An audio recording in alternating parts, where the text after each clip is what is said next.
Yo, what's going on? Just wanted to do this quick live stream and kind of commemorate, celebrate, and remember where I was 3 years ago today.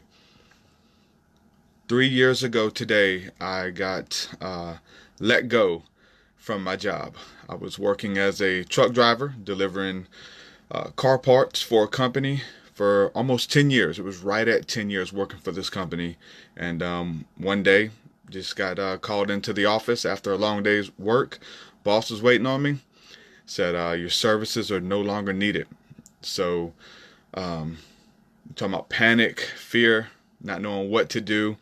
Had to go home and tell my wife, look her in the face and tell her I lost my job. Been there 10 years and being like one of the, longest jobs I've worked at, making decent money for my family, and having to go home and deliver that blow. My wife just says, looked like somebody killed my soul. I came home and had to tell her, didn't want to tell her. And so, interesting thing about that, it's been 3 years ago today. I haven't looked back. And so, with that whole situation, I just want to say that inwardly, what we were feeling spiritually going on for a couple weeks, maybe a couple months headed up to that time, that something was going to go on the job front, not knowing what it was. And quite honestly, we knew that there was a change coming, but looking at trying to assess the situation, see what's going on, we thought it was my wife. We thought that she was going to get released from her job or something that was going to go on with her. So we were preparing, I had been working on my podcast really hard. I've been doing a lot of graphic art on the side, taking my Patreon to the next level and my membership sites and stuff like that, knowing that something was going to happen. And then I get released from my job and go home and tell my wife. And she said, okay, we knew something was going to happen, but it wasn't me. It was you. So I get let go. I don't know if I should go put in applications or whatever. Been working really hard on my side hustle, right? My 5 to 9, working hard on that, my passions. And but as far as like trading them off to step into it full time or to balance out the money that I would have been making for working a full-time job, it wouldn't have been the same. So came home, told my wife, and she said, okay, no big problem, you know what I'm saying, no big deal. This is what we're feeling in the spirit, and why not step out and give it a try.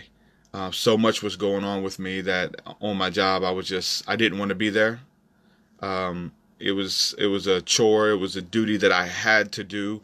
The Bible says that you have to work for the sweat of your brow, and you must get out in the sun, and you gotta, because you sin, you have to earn. Because man sinned, you have to get out into the field, and you have to do hard labor and hard work to earn your living. So, thinking that was the deal, people feel like they have to be at these jobs that they hate.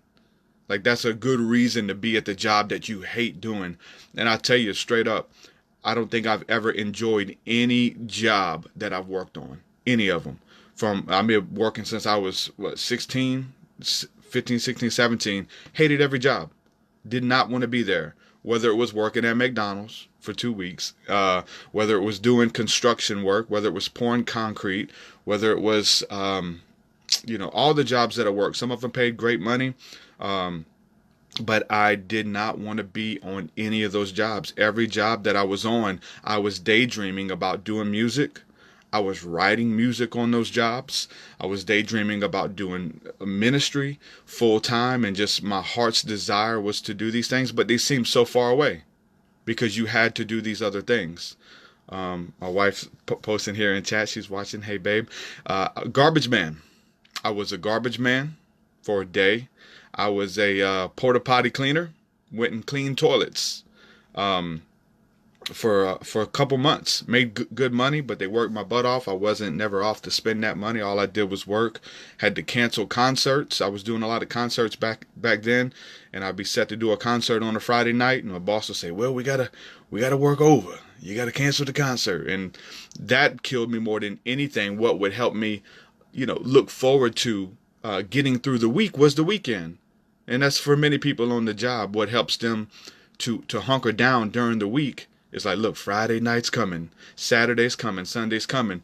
But there was always, even though I would be able to get through the week and have fun on the weekends, there was always this anxiety in my heart of going back to work. And I always had that for school too. When I was little, you know, being on the weekend and enjoying having fun playing video games with friends and sleepovers and all that. But it's like, you know what? In 10 hours, all this is over and we got to go back to school or whatever. And I took that anxiety with me as an adult going to these jobs. You know, you having fun doing this, going to church, doing ministry, having fun with your friends. But in 10 hours, you got to punch in for 5 days and they're going to work you.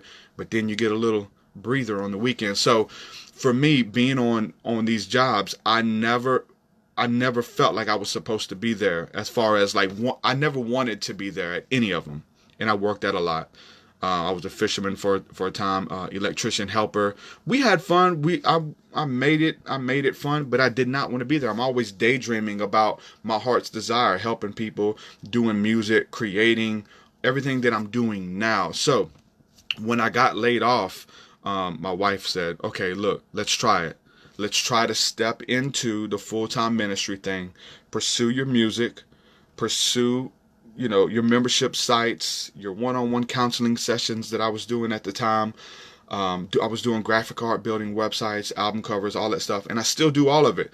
But because we knew something was going on, I began to kind of scale those things, kind of double down on them, trying to make ends meet off of those. And so I was able to get them to a level that was not able to take the place of a job. But when that happened, what we did is we applied for not workman's comp, but what do you call it when you get assistance for not working? Everybody's on it right now. I can't think of the word. Everybody's on because they're not working. Unemployment. So I did unemployment just for a couple months, and it wasn't a lot. It was like $300 a week, but it was enough to say, let's see if we can pay our bills, and keep going with this little bit of extra money. And so we did. I think we did 6 months of unemployment, 3 months of unemployment, and like I said, $300 a week. And it was something like, you know what? I think we can do it. But it was still like this fear, like what if unemployment ran out and you wasn't able to make that, $1,200 a month from unemployment. So building it up and working as hard as I could, taking it to the next level. Honestly, everything began to scale. My Patreon went up. I put out a post 3 years ago today letting people know, look, I'm doing this full time. I'm going to try it. If you believe in my work, hire me for these services. If you need an album cover, hire me. If you need editing, video, whatever it is that you need done, I do it. If you support my ministry efforts and my music, please join the Patreon. This is like the bread and butter, and you get everything for like $5, $10 or whatever people were signing up for. And it began to grow. Everything began to grow. I began to double down on that stuff, and like on all those jobs working, I would always think to myself, like, because I would work 40, 50, 60 hours a week sometimes. What would happen if I could work let's just say, not even a week, let's just say a day. What would happen if I could spend 8 hours a day creating content? What would happen if I could spend 8 hours a day creating music and then turn that into 40 hours a week? How much could I get accomplished? And so my brain began to turn. It's like, man, I wish I could do that. I wish that I could wake up and work on music for the day. I wish I could wake up and do one-on-one sessions with people for the day. And it was my heart's desire. And man, God was aligning these different situations and jobs and things. There was things that I learned on those jobs. A lot of those jobs were answers to prayer as well. And so God had me there to learn different things and make connections that I wouldn't have learned. But I was mindful of that. And understand that God is the orchestrator of all of it. He is the author and finisher of my faith, of my life, He's written my story in His book. And so as long as I get with Him, He'll give me peace to make it. And I found myself on those jobs that I didn't want to be on. I found myself complaining. Oh, man, I'm ready, man. I don't even want to be here. Punch in the clock, blah, blah, blah, all this kind of stuff, and doing it. And so the Lord kind of checked me and was like, you're complaining about things that you begged me for, these different jobs. Like, you wanted this job, I gave you this job. You wanted that job, I gave you that job. I'm opening up these doors. And so it's like, really the desires of your heart, for me was to do, like I said, music, ministry and all that stuff. And so, but it seems so far away. We tapped into it, begin to take it seriously. And God just began to open up those doors for us, and for financially to be able to keep our head above water and continue doing this ministry. It's been 3 years. It hasn't been easy. There was a lot of, naysay and stuff we had to get over from family and insurance, and you need to get a job. And what about retirement? What are you going to do when you retire?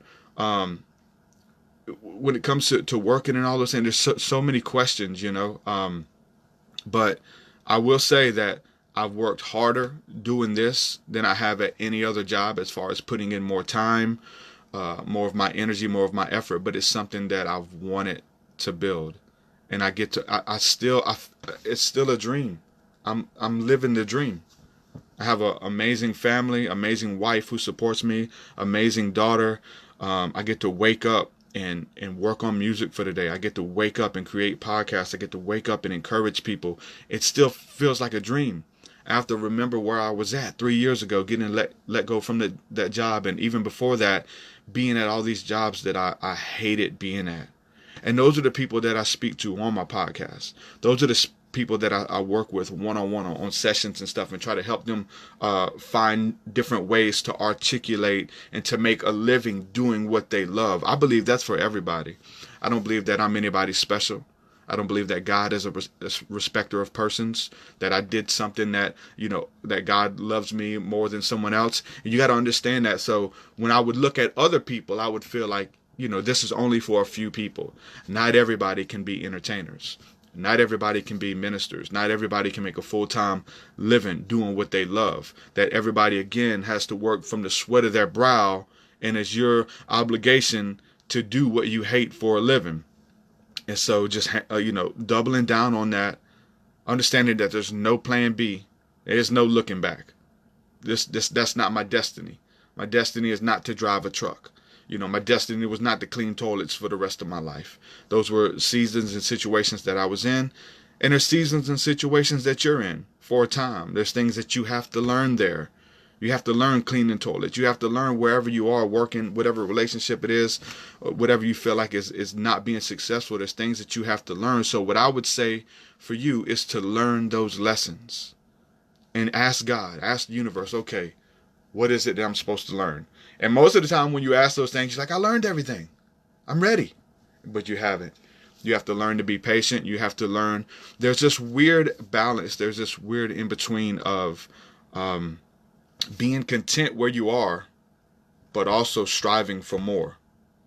Like, okay, I'm content. I'm thankful that I'm here, but I also want more. It's this weird in between, this weird balance, so that you're not complaining, because in that spirit, you're always wanting more. Once you get a job, you always want a better job. Once you get a raise, you always want another raise. Right? You're never content where you are. So there's this weird place of being in God's perfect will, where everything works out for your good. That you're just in that perfect spot. But understanding that there is no plan B. There is no looking back. There is no what if. This is the only way to make it happen, and I'm going to stick with it. So again, people came up against me, family members in your ear and these things. And, we're in different times. Y'all got to understand that. We're in times where there's kids making millions of dollars opening up toys on YouTube. We're in a time where this phone right here, you can take this, you can start any type of, I think I just pushed it backward. You can start any type of YouTube channel about whatever it is that you love to do. And if it's something that is your heart's desire and you burn for that, people will pay you for it. You can teach people how to do things on the internet. You can use YouTube. Then you can put ads on it. And then you can supplement your income. Maybe you're only making $300 a month. Listen, $300 a month might be your light bill. It might be your power bill. Whatever it is, start there. Understand that we're living in different times. And so where there were times where like our parents and grandparents and everybody before, they had to go clock in at the factory. They had to go to the warehouse. They had to go to the coal mine, whatever it was, to work for the sweat, by the sweat of their brow. But now we have technology. We have these things that can work for us. And so if you can help somebody, if you can encourage people, people will pay you. People want encouragement. People want help. Finding out what it is that you love to do and do it. And there's ways that you can monetize it. That's the goal. To wake up and say, you know what, like, but if you're in that place, I'm not talking to you. This is just my story. But I'm always talking to that younger version of myself out there. Hey man, listen, man, you can do it, bro. This is how you do it. Right? I'm always talking to the younger version of myself. And so giving people the game, letting them know what worked for me. So what I did was I let my setback be my setup. What looked like it was, the enemy was going to destroy us, and lost your job, and you're going to lose your house, and you're going to lose this, and you're going to lose that. No, I let my setbacks be my setup. I allowed it to be a slingshot. That pressure of being pulled back, that slingshot me into my destiny, into the person that I was becoming. And shout out to Crystal Lee. She says, I remember. So proud of you. I remember your comment on there. I remember your comment when I made that official post saying, look, I've been let go and trying to scale and blah, blah, blah. And, just people believing in you. There was a few people, who came out and said, man, I see you doing great things. I see you doing it. Don't, what I'm saying? Don't look back, blah, blah, blah. It was you. You were definitely one of them. A couple other people, but little words of encouragement like that, you know what I'm saying, to help people believe in themselves, help people understand that, they, whatever their dreams are, they can make it happen. They can manifest it and live in it.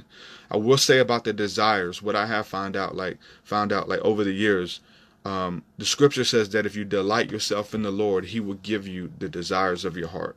He knew my desires. I knew my desires. But I will say that over the years, once you're growing in Christ, once you're growing in humility and learning, your desires change. The things that we used to desire, we don't desire anymore. So making sure that we desire beautiful things, if we desire pure things, not selfish things, that we want to do it to help other people and things like that. Delighting yourself in the Lord, he will give you the desires of your heart. That's a universal law. That's a principle. But understanding that you want to make sure that those are things that are gonna bless people, that are gonna encourage people, and it's gonna help them.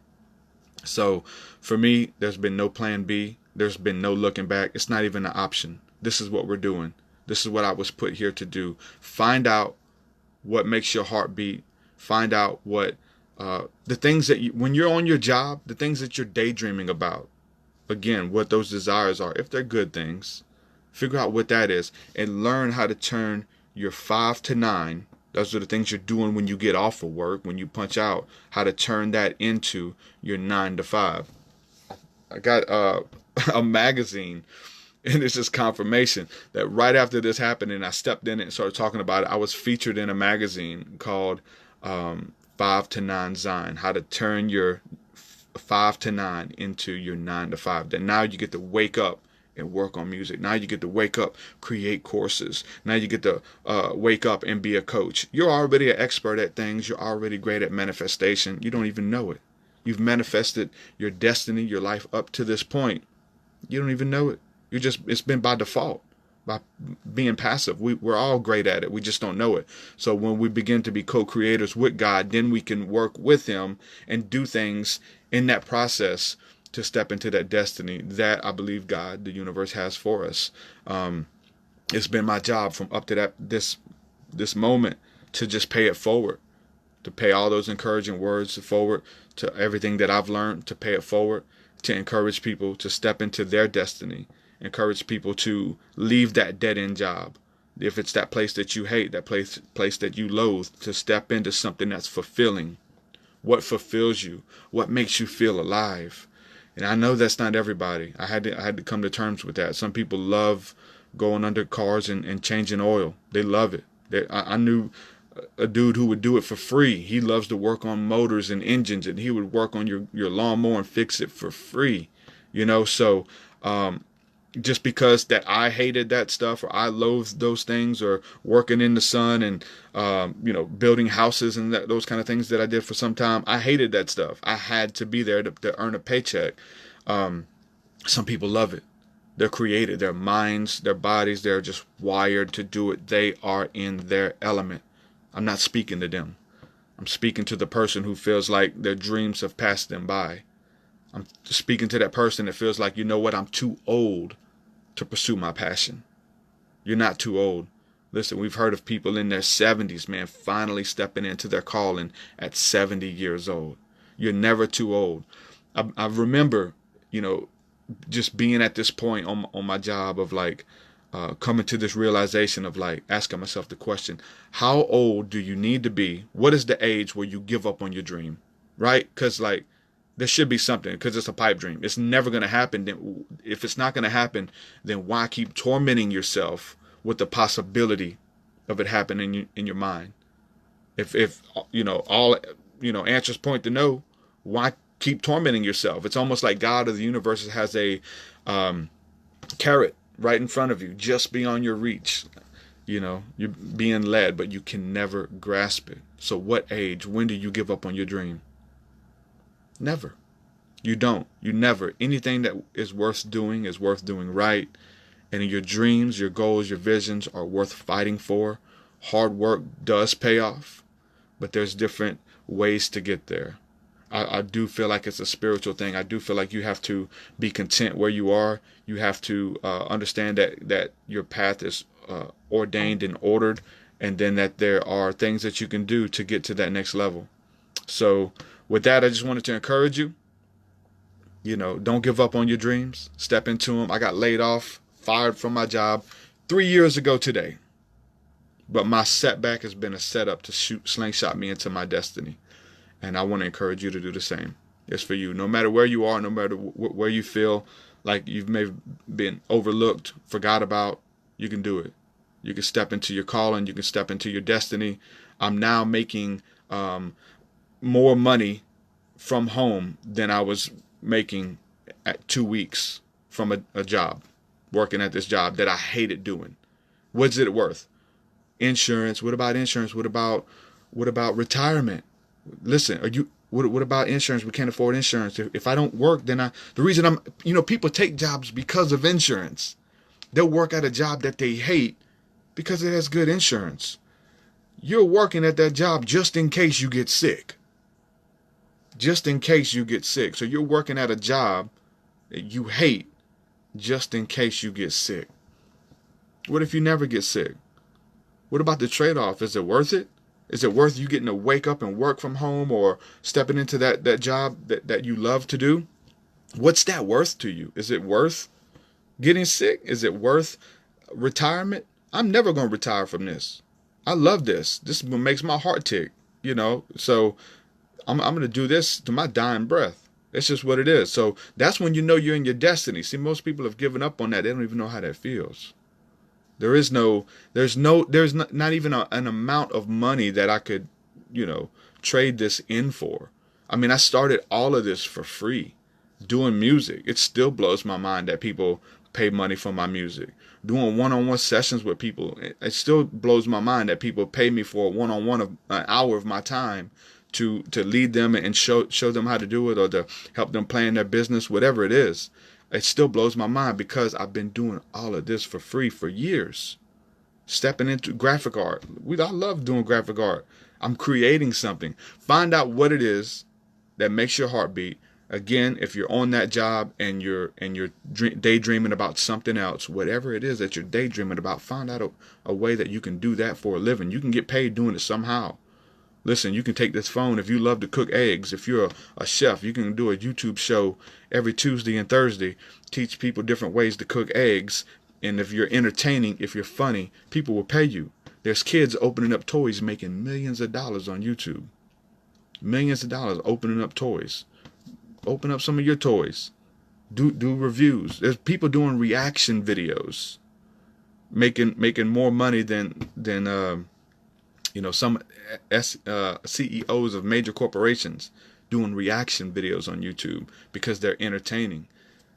God's given you gifts and abilities that will take you to the next level. The Bible says that your gifts will make room for you, and he will put you, your gifts will put you in front of great people, kings, princes, leaders. People will come. If you burn bright enough and you're in your element doing what you're supposed to do, people will come from all over the world to watch you burn when you do it. Listen, it's envious. It's envious seeing somebody in their element. You could do it too. Let that envy, let that jealousy motivate you to do better for yourself, because you deserve it. You only get one life. Why not try it? At least when you get, become old, you can say, you know what, I tried it. At least I tried. Wouldn't that be like on your deathbed, that final regret? Man, I wish I would have tried it, man. I wish I could do it again. Listen, you can't get time back. At least you tried it. So step out in faith, man.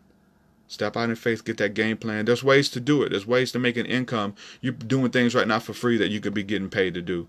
People would pay you for the knowledge and the insight that you already have. Whoever you are. With that, I'm going to say peace and shalom. 3 years going strong, doing full-time ministry. I love this. I live for this. And I'm not stopping. So with that, I'm going to say peace and shalom. Peace. Okay, so I'll just read this comment right quick. Clint says, he says, I daydream about having my beautiful home in Wales and Scotland, middle of the forest in nature. A lot of peace there. Yeah, find out ways to get there. That's a goal, right? And so there's different small goals for you to get there. You could do it. I mean, listen, write them down. I've got vision boards and goal sheets written down, and you can knock them out one at a time. Write it down. Just simply writing down your dream and vision, you're 70%, some people say higher, but 70% more likely to fulfilling it as long as you'll write it down. Write it down. It's just an idea. Speak it. Having these ideas, speaking them, telling people, knowing that it's not something that you're becoming, it's something that you already are.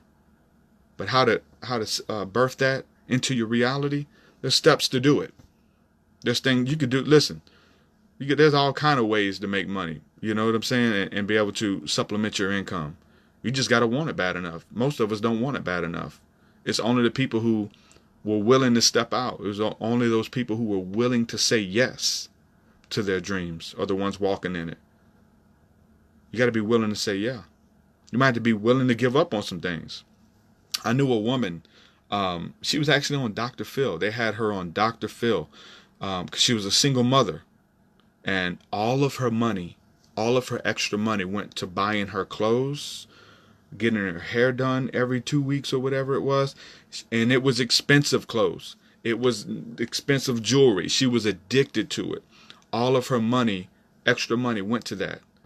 And there's things that she was missing up on. So much so that her story was so crazy. They put her on Dr. Phil. And I knew the lady. Went to church with her. It's things you got to give up. When my daughter was born, my wife stayed home a good bit of time. She took several months off.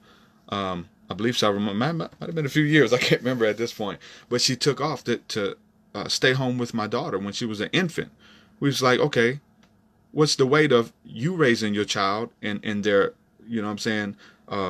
developmental years, first three years of her life, versus taking them to a daycare when they're an infant, letting someone else. Okay, there's something we can do. We can, not go out to eat. We can not, have cable. There was times when we didn't have internet. You know what I'm saying? I had to borrow internet. I remember picking up my little laptop.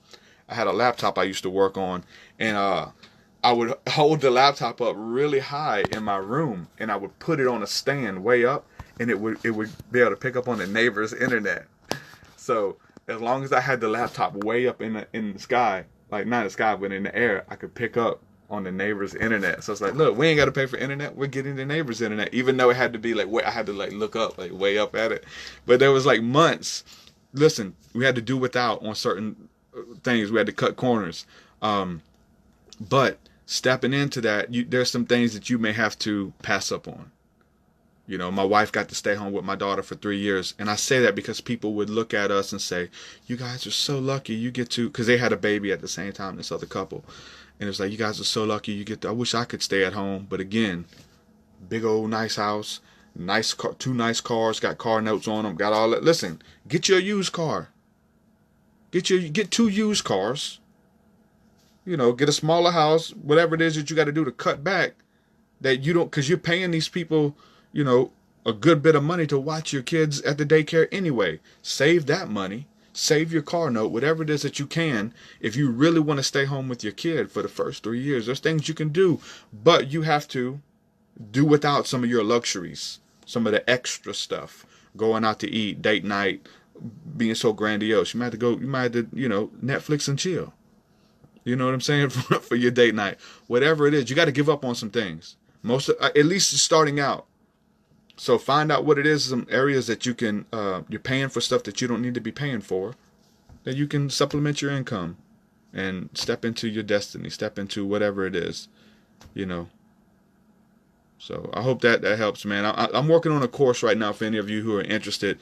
I've literally mapped out everything that I did spiritually, everything that I went through, some of the different understandings that I had to change. My relationship with money had to change. My relationship with time and money was a big one. Time and money. That you're an hour of your time is worth this, right? Whether you was on a job making $10 an hour, $15 an hour, that you were only worth that. That's programmed into our minds. Now that changes for some people when they step into salary. A week of your time is worth this, right? You're on salary, but that programming from an hour of your time is worth this much money, or your services is only worth this. Listen, I'm trying to help y'all, man. Passive income. I make money when I sleep. I wake up and check my accounts every morning to see how much money I got in them from different things that have ads and creating content that people are consuming, that's helping people that they want to watch, and you get paid to do that. You make money while you sleep. That's the best money. I said it. The stuff, music I created in 2012, even before that, actually 2008. I'm getting paid today off of music I created in 2008, 2006. It's passive income. I've created courses, all kinds of things that people are buying and sharing. And I've created meditations. People are continually buying the same meditation over and over. Passive income.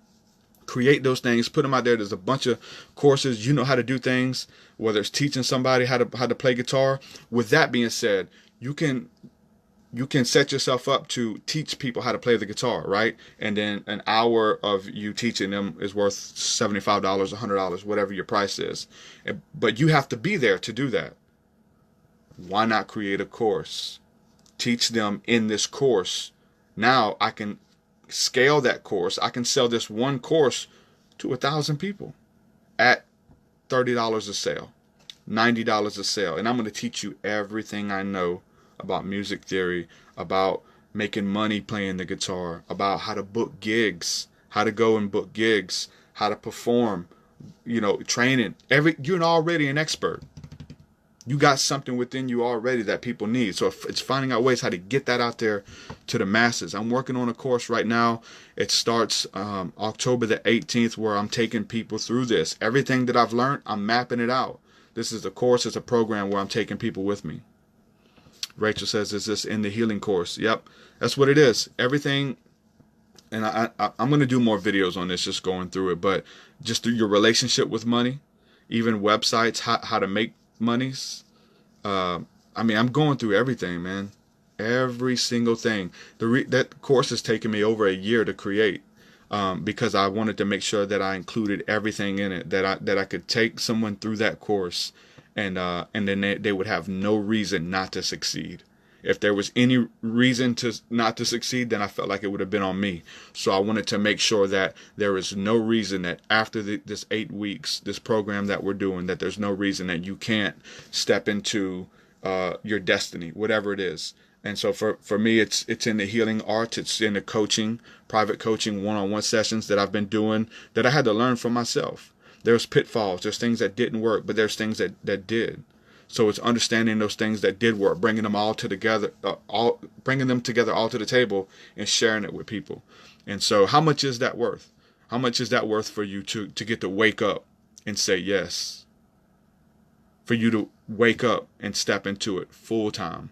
Whether it's coaching. You say, what would you coach? Boom, I just gave you an example on coaching guitar. What else you want to coach? You know, that's anything that you can think of. You're an expert that you can help somebody. Anytime that you can help somebody, anytime you can teach somebody, you're always going to have a job. People are always looking up this stuff. It's one thing to watch YouTube videos. YouTube videos are only going to take you so far. Find somebody who is doing what you want to do and learn from them. There's no need to reinvent the wheel. Find somebody who's doing it. Model yourself after them. Model their website. Model their podcast. Model their graphic art. Whatever. Model yourself after them. Maybe 6 people that you're modeling yourself after. I love the way he does this. I love the way she does that. Oh my God, I love the way he does his podcast. Boom, boom, boom. I love it. I love the Patreon setup. I love this. Find out. There's no need to reinvent the wheel. Find somebody who's already doing it. Mimic it. Hire you a coach. Hire you a coach. I'll tell you this, that the universe works in such a way that whatever you reap what you sow. And you need a coach, or you want to be a coach, hire a coach. How are you going to try to sell your course and you never bought a course? You don't even like buying a course. You get to see what it looks like. Oh, okay, I could do that. Okay, I learned so much from this course, but I can do a course. I can do that. Ryan says, information products, you still need to know how to drive traffic to your service or product. I'm covering that. I'm covering branding. Here's the thing with branding. I have rapper friends of mine who I love with all my heart, but when they do interviews, at the end of the podcast or at the end of the interview site they go on, these are leads. You're collecting leads. You're sending people to your work after every interview that you do. That's how you drive traffic. Go do an interview.